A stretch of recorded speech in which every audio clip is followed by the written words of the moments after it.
Hi everyone, I'm Cambria Russell from the Federation for Children with Special Needs and the Massachusetts Statewide Family Engagement Center.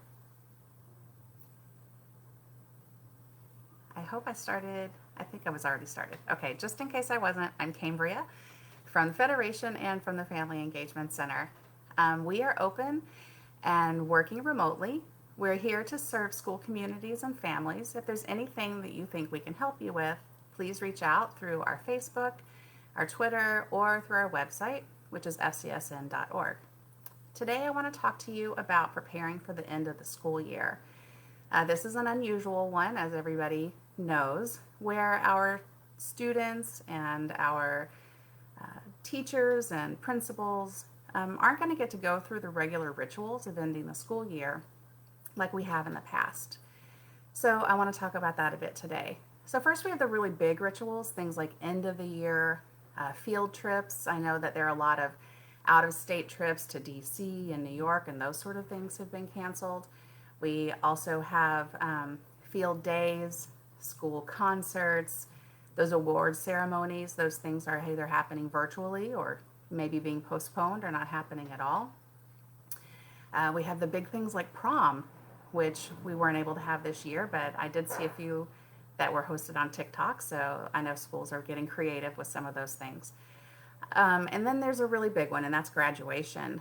Graduations are being held in a variety of ways. Last week I saw a great video of a young man graduating high school who was popped up out of his moonroof, yelling, "I graduated," to his teachers as they stood on the sidewalk cheering him on.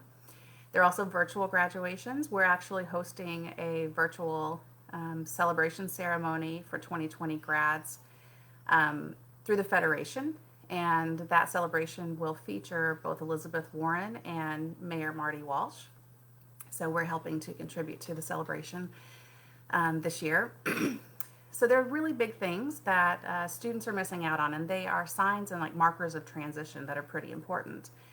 But in addition to those big transitions into college or adult life or from upper school to high school, all of our students are missing out on the smaller transitions and the smaller rituals that mark the end of the school year. Things like getting a yearbook signed or saying goodbye to the teacher that you've worked with all year. So I want us to remember that it's not just our graduating seniors that might struggle during this time. So how are we going to be able to provide a sense of closure for our students, whether they're our kids in our home or as teachers, the students that we've been working with this year? I have a couple of ideas I want to share with you. One of them comes from Betty Ray, and I'll post a link to her blog about this. But her idea is that we create our own personal rituals to celebrate or acknowledge transitions that are happening in our lives.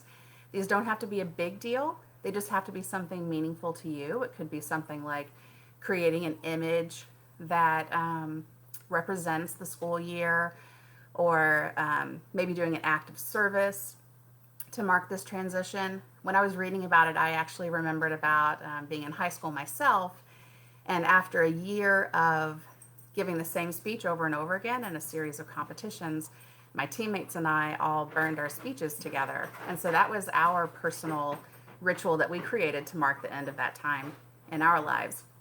So those are the sort of things that she's suggesting that we create for our students or for our kids and our families.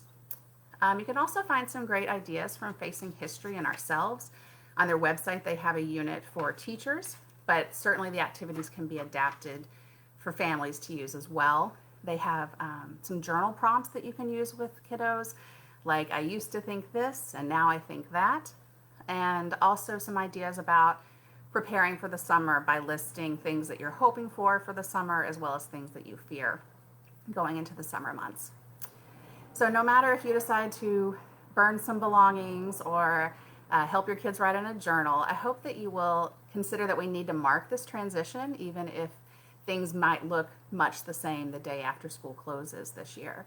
So I hope that some of these ideas might be helpful. Before I sign off, I want to remind everyone about a few things happening at the Federation.